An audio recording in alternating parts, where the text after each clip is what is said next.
Hello friends. तो आज हम पढ़ेंगे इस लेक्चर में अप्लाइंग बॉड मास को हम किस तरीके से अप्लाई करते हैं इन सिंप्लीफाइंग एन एक्सप्रेशन। अगर आपको एक एक्सप्रेशन दी हुई है, आप इस पे किस तरीके से बॉड मास को अप्लाई करेंगे। ठीक है, तो इससे पहले लेक्चर में आपको मैंने बता दिया कि बॉड मास होता क्या है। इसका एक प्रोसीजर है, यानी किसी भी एक्सप्रेशन को सॉल्व करने के लिए एक प्रोसीजर की ज़रूरत होती है। उस प्रोसीजर का नाम होता है बॉड मास, यानी कि bracket of division, multiplication, addition and subtraction. So यहाँ पर फर्स्ट प्रेफरेंस हम डिवीजन को देते हैं, ब्रैकेट्स को ऑफ करने की कोशिश करते हैं। ठीक है, तो यहाँ पर देखेंगे पहले कौन सा ब्रैकेट हम ऑफ करेंगे। पहले हम शॉर्ट ब्रैकेट को ऑफ करेंगे, इसके बाद कर्ली ब्रैकेट होता है और लास्ट में होता है लॉन्ग ब्रैकेट। ठीक है, तो यहाँ पर अगर आप देखेंगे तो 4 को ऐसे रखेंगे, फिर लॉन्ग ब्रैकेट है, 5 को भी ऐसे ही रखेंगे, कर्ली ब्रैकेट है, 3 को ऐसे ही रखेंगे, प्लस यहाँ पे पहले इसको हम डिवीजन को ऑफ करेंगे। So this is 2 divided by 4, 2 divided by, so we can write it as 2 divided by 4 also, 2 divided by 4 also। ठीक है, so it is here into 6 ठीक है, प्लस यहाँ पे क्या है 3 into 7, 3 into 7। ठीक है, इसको ऐसे ही रखेंगे।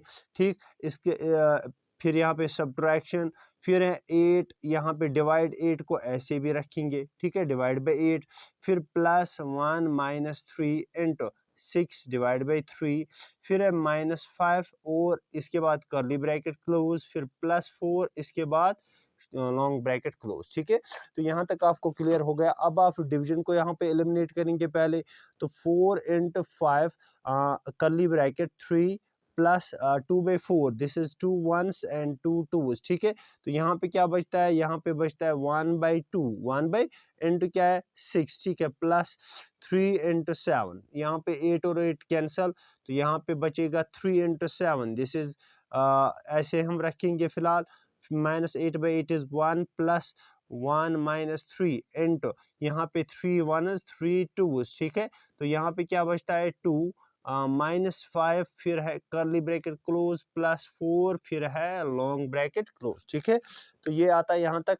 अब इसमें आप क्या करेंगे, फिर से यहाँ पे देखेंगे, तो यहाँ पे 2 1s 2 2 3 6। ठीक है, तो यहाँ पे आता है 4 into 5 curly bracket 3 plus 2 1/2 into 6, that is 3, plus 3 into 7 is 21, minus 1 plus 1 minus 3 into 2 is 6, -5, फिर है curly bracket close, +4 long bracket close. ठीक है, तो धीरे धीरे छोटा होता जा रहा है क्वेश्चन, एक्सप्रेशन यहाँ पे छोटी होती जा रही है। तो यहाँ पे 4 इंटू, ठीक, तो यहाँ पे 5, यहाँ पे देखिए कर्ली ब्रैकेट तो ऑफ, हमारी जो शॉर्ट ब्रैकेट्स है वो ऑफ हो गए। अब कर्ली ब्रैकेट्स को ऑफ करेंगे, तो यहाँ पे पहले होता है मल्टीप्लिकेशन, बाद एडिशन होता है। तो एडिशन करेंगे पहले, 3 + 3 is 6, 6 plus this 21, that is 27, फिर है -1 + 1, -1 + 1। ठीक है,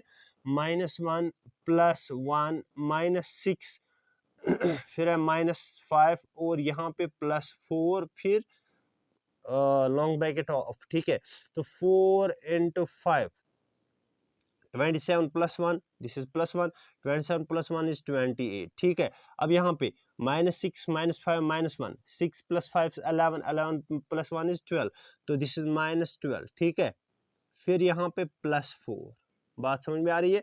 तो यहाँ पे आप देखिए, दिस इज 4 इंटू, तो यहाँ पे देखिए कैसे करेंगे आप, 4 into 5 कर्ली ब्रैकेट, इनको आपको कर्ली ब्रैकेट को आपको अब क्या करना है, आपको सिंप्लीफाई करना है। तो 28 - 12, 28 - 12, तो यहाँ पे कितना बचेगा, वहाँ पे आता है 16, तो आएगा मल्टीप्लिकेशन में 16। ठीक है, तो 16 प्लस यहाँ पे प्लस है 4। ठीक, हो गया आपका कर्ली ब्रैकेट भी ऑफ। अब लॉन्ग ब्रैकेट को ऑफ करना है, तो क्या करेंगे, यहाँ पे देखते हैं, तो यहाँ पे देखेंगे अब 4 into 5 into 16 कितना हुआ, 5 into 16 हुआ 80। ठीक, प्लस कितना हुआ 4। ठीक, अब आप इसको देखिए, ये बनेगा 4 into 80 + 4 is 84। ठीक है, नाउ आपको अब लास्ट में कौन सा ब्रैकेट ऑफ करना है, दैट इज लॉन्ग ब्रैकेट। तो लॉन्ग ब्रैकेट को ऑफ करने के लिए यहाँ पे 4 into 4 is 16, 4 into 8 is 32 plus 1 33, so 336 will be the correct answer of this expression. This is how we can apply BODMAS in simplifying the expressions. तो expressions को simplify करने के लिए, सॉल्व करने के लिए BODMAS को कैसे अप्लाई करते हैं। तो दोस्तों आपने यहाँ पे देखा, सबसे पहले आप ब्रैकेट को ऑफ करने की कोशिश करते हैं, तो सबसे पहले आप शॉर्ट ब्रैकेट को ऑफ करेंगे, इसके बाद कर्ली ब्रैकेट्स पे बारी आती है, उनको ऑफ करने की कोशिश करेंगे, इसके बाद लास्ट में लॉन्ग ब्रैकेट्स को ऑफ करेंगे। तो लेकिन साथ ही साथ इन ऑपरेशन पे जाना है, तो सबसे पहले आप डिवीजन को ऑफ करेंगे, इसके बाद डिवीजन जब ऑफ होता है इसके बाद आप मल्टीप्लिकेशन पे जाएंगे, जब मल्टीप्लिकेशन भी हो गया इसके बाद आप एडिशन पे जाएंगे, लास्ट में सब्ट्रैक्शन पे जाना है। तो ऐसा नहीं है कि सबसे पहले आप सब्ट्रैक्शन करेंगे तो आपका क्वेश्चन गलत हो जाता है, आपका आंसर फिर गलत निकलता है, नतीजतन आपके मार्क्स जो है आपके एग्जाम में छूट जाते हैं। ठीक है, तो BODMAS को अप्लाई करने की मतलब अप्लाई करना सीखिए और अपने क्वेश्चन जो हैं क्लियरली आप मतलब इनके आंसर निकाल सकते हैं। तो ये था आज के इस लेक्चर में, how we can apply BODMAS in simplifying the expressions. ठीक है, तो मिलते हैं नेक्स्ट लेक्चर में इंशाल्लाह, तब तक के लिए अल्लाह हाफिज़, थैंक यू।